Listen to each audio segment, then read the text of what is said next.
Selamat siang, kembali lagi bersama channel YouTube Pradi Surabaya Official. Kali ini saya Wahid Aditya Ansori ditemani oleh rekan saya, advokat muda bersemangat, Beril Khalif Ar-Rahman. Nah, ini sebelumnya kita perlu ini dulu nih, agar lebih akrab. Ya. Ini mau dipanggil siapa? Cak, Bang, atau Mas, atau Bapak, atau siapa? Kalau nama lengkapnya kan Beril Khalif Ar-Rahman. Siap. Biasanya orang lupa karena lupa. kepanjangan. Oh iya. Dipanggil siap. Bang Ber aja enggak apa-apa. Oh, Bang Ber. Siap. Oke, siap. Oke. Kali ini saya dan Bang Ber akan ngobrol-ngobrol santai, ngobrol-ngobrol ringan dengan topik yang paling gampang mungkin, yang paling umum ditemui di masyarakat. Mungkin seputar perjanjian gitu ya.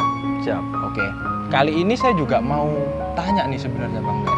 Nah, tempo hari teman saya itu mau melaksanakan kerjasama nih. Nah, terus sama temennya yang lain, andai kata ini ada si A dan si B gitu. Nah, si A ini menawarkan kerjasama sama si B. Nah, si B yang teman saya ini tadi, dia tuh dikasih tahu gini, udah nggak usah pakai tanda tangan apa-apa, kita saling sepakat aja. Nah, begitu. Nah, akhirnya sehingga timbul pertanyaan, kenapa nih kok nggak mau? Kan ini juga sebenarnya buat mengamankan posisi kita, kayak gitu kan. Kalau orang awam mungkin kayak gitu. Terus ada juga yang beranggapan, ngapain sih pakai kayak gituan? Orang yang nggak tahu biasanya malah takut ini nanti disalahgunakan atau kayak gimana-gimana. Nah, di sini saya pengen tanya nih sama Bang Ber, kira-kira urgensi atau seberapa penting sih sebenarnya perjanjian itu sendiri? Kalau Bang Ber gimana pandangannya? Nah, perjanjian seperti yang manggilnya apa ini? Adit aja. Adit aja. Nah, seperti yang rekan Adit sampaikan tadi, banyak ditemui di praktek di lapangan, apalagi sama-sama saudara nih. Iya. Kadang kan gitu. Iya, benar. Ngomong dulur dewe, saudara sendiri. Percaya aja toh, nggak usah pakai tertulis. Kesane kalau pakai tertulis, dibuat secara tertulis, kok kayak nggak percaya sama teman sendiri, sama saudara sendiri. Lah kan gitu. Iya.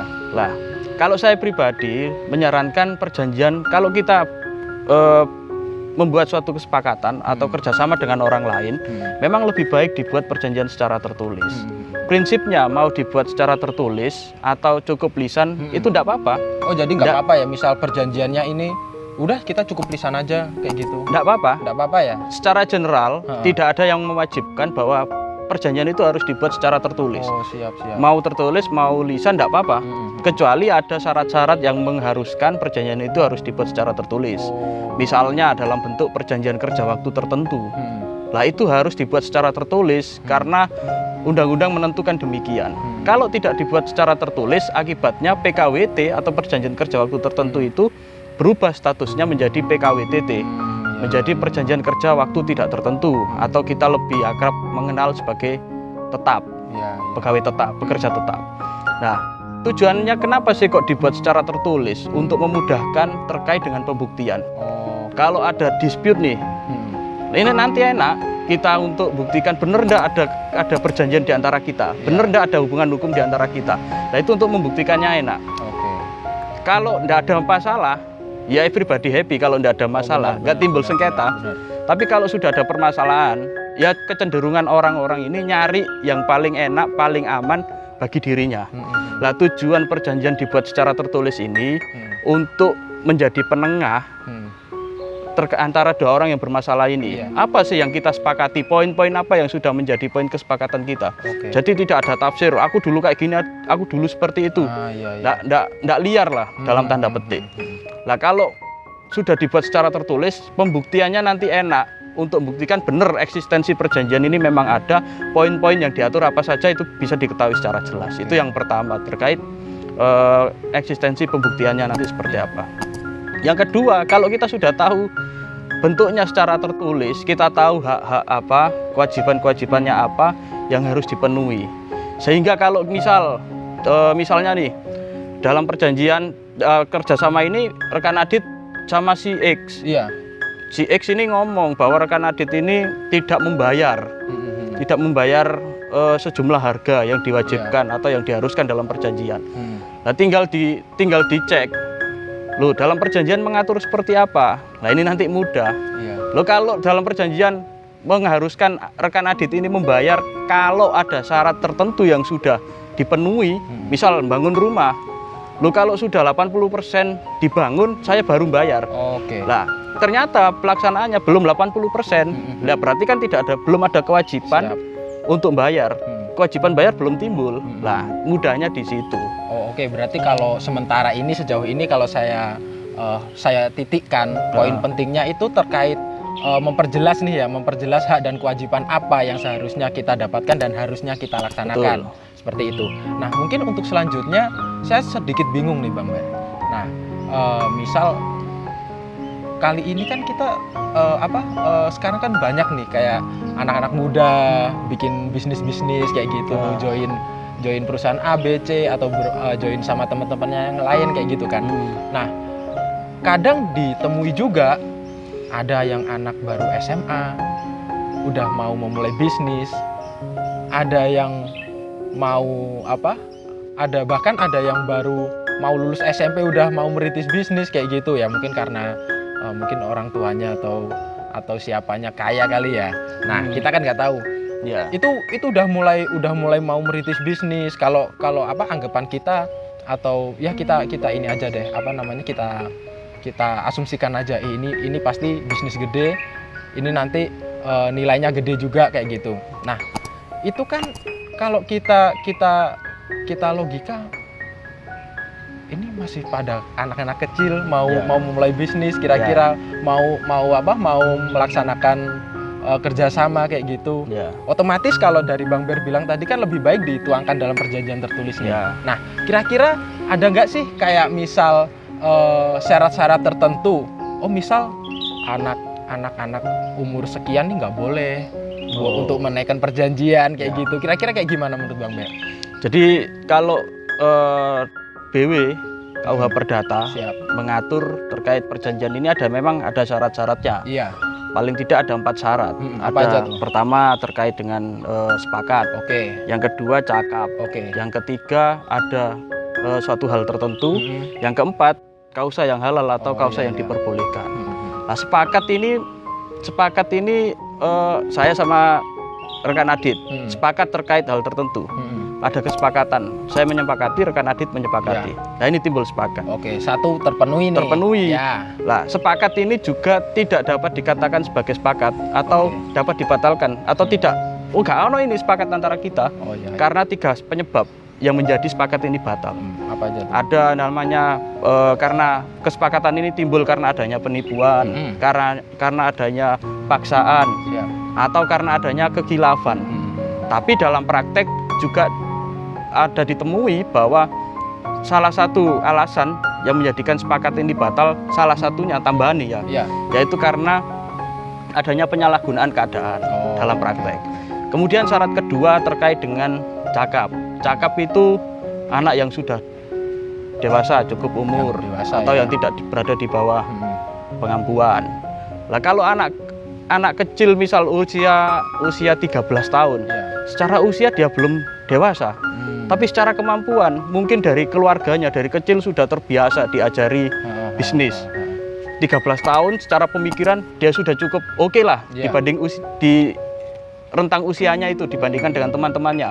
Kalau soal bisnis dia sudah oke. Ya, perlu kita ketahui bahwa sepakat dan cakap ini syarat subjektif. Terkait dengan subjek pihak-pihak yang membuat perjanjian, sehingga disebut syarat subjektif. Kalau syarat subjektif tidak dipenuhi, akibat hukumnya dapat dibatalkan. Dapat dibatalkan ya, berarti sifatnya opsional ya? Opsional. Kalau misal rekan adit ini usia 13 tahun, saya sudah 27 tahun misal. Loh, kalau di antara para pihak ini nggak mempermasalahkan, ya tetap bisa jalan. Tapi kalau ada permasalahan karena usianya ini, karena rekan adit masih belum dewasa, belum cukup umur, bisa dimintakan pembatalan ke pengadilan. Dimintakan pembatalan. Ya. Berikutnya kalau ada syarat objektif. Kenapa disebut syarat objektif? Karena berkaitan dengan objek perjanjian. Yaitu syarat terkait dengan suatu hal tertentu. Maksudnya objeknya itu dapat ditentukan. Setidak-tidaknya jenisnya dapat ditentukan.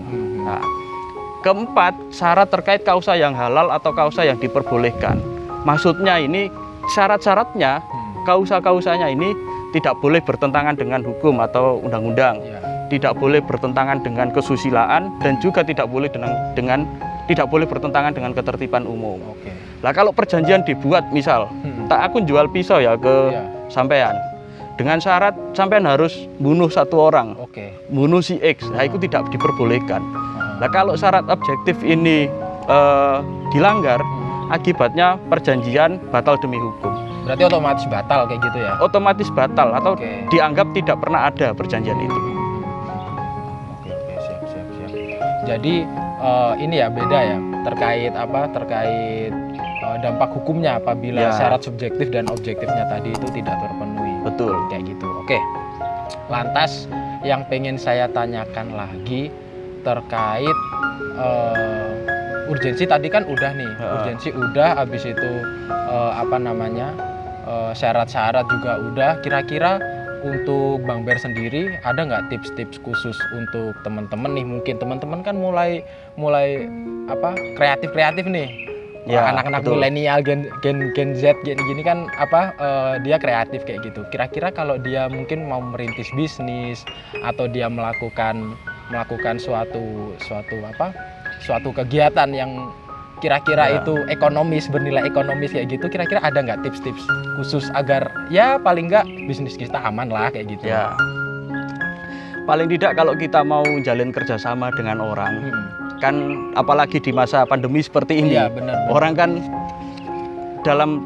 tidak semua, ya tapi secara kita ketahui bahwa kemungkinan orang ini ada potensi lagi susah, lah ada permasalahan keuangan lah paling tidak, dan juga banyak masa pandemi ini juga banyak kerjasama yang gagal bayar, Ya, itu juga iya, banyak benar. ditemui. Benar. Nah sebelum kita jalin kerjasama, paling tidak harus memperhatikan faktor-faktor terkait dengan legalitas. Oke. Kalau kita sama perusahaan PT misal, kita cek dulu PT ini izinnya ada ndak. Ngomong kerjasama sama PT X, ternyata PT X ini nggak pernah ada, kan ya repot. Benar. Nah dicek anggaran dasar dan lain sebagainya. Oke. Nah terus habis itu logis ini terkait masuk akal ndak kerjasama ini dilaksanakan. Saya sama rekan Adit misal, rekan Adit ini backgroundnya misal ya, di luar lawyer, backgroundnya misal karyawan swasta misal, Ya. penghasilannya misal ya 5 juta per bulan. Lah untuk memenuhi kewajiban dalam perjanjian yang akan dibuat dengan gaji 5 juta kira-kira logis nggak dipenuhi. Nah, misal nyicil beli mobil atau beli rumah yang mengharuskan setiap bulan itu harus dibayar 20 juta. Harus wajib bayar ke saya 20 juta misal. Dengan penghasilan 5 juta kira-kira logis nggak? Artinya nggak logis. Nggak logis. Oke. Bahkan kalau 5 jutanya dibuat untuk bayar masih minus. Masih minus ya. Nah itu dia udah nggak makan, nggak minum, nggak beli peralatan rumah tangga, Berarti masih kayak puasa minus. itu masih minus. Nah, itu harus diperhatikan, Iya, logis benar, tidaknya itu benar. diperhatikan. Oke. Selain itu nanti juga ada terkait dengan 5C. Oh, 5C. Kayak perbankan dong berarti. Betul. 5C itu misal kapasitasnya memenuhi ndak. Terus habis itu kapital modalnya memenuhi ndak. Terus kolateral ada jaminannya ndak. Terkadang orang bikin perjanjian nominalnya gede tapi nggak ada jaminan, nggak ada jaminannya. Aku nggak pegang jaminan nih. Lah kalau nggak pegang jaminan, begitu perjanjiannya nggak dipenuhi, ada kewajiban-kewajiban yang tidak dipenuhi, ya kita kalau orang ngomong amsyong, ya mau nggak mau harus gugat. Kecuali kalau ada jaminan, kalau itu jaminannya tanah, hak tanggungan, enak nanti tinggal diproses. Tapi kalau nggak pegang jaminan, ya akan repot. Terus juga terkait dengan condition. Nah, di masa-masa pandemi ini tentu kita diwajibkan atau diharuskan lebih hati-hati dalam menjalin kerjasama. Jangan berarti karena kita ini butuh uang menghalalkan semua cara, atau ya wis seadane orang sih mau kerja sama ayo teken. Lah itu nanti juga repot. Itu potensi juga ya. Potensi juga, kondisi ini yang harus dipenuhi. Oke. Berarti kalau kalau saya tangkap nih dari tips Bang Ber itu ada dua hal. Yang pertama 5C, Dan yang kedua ada 2L, logis dan legal, betul, kayak gitu betul. ya. Oke, menarik sekali perbincangan kali ini. Dapat saya simpulkan kali ya, saya simpulkan bahwa sebenarnya perjanjian itu sangat penting. Betul. Nah, sangat penting. Sebab apa? Dari perjanjian itu kita bakal tahu nih apa aja hak-hak yang kita miliki dan kewajiban apa yang harusnya kita laksanakan nanti. Ya, Dan betul. yang kedua terkait yang lagi marak nih, kita mau bisnis, kita mau melakukan apapun, kita mau menjalin kerjasama dengan siapapun, ada kalanya, ada baiknya kita menilai dan kita bisa memposisikan diri kita dan partner kita nanti dengan 2L, yaitu legal dan logis, dan 5C yang tadi disampaikan oleh Bang Ber. Wah, menarik sekali. Saya terima kasih atas kesempatan hari ini. Kita banyak ngobrol hal yang penting sekali, tapi ini dikemas dengan cara yang ringan. Oke, demikian perbincangan saya dengan Bang Ber. Dan kali ini cukup sekian. Terima kasih.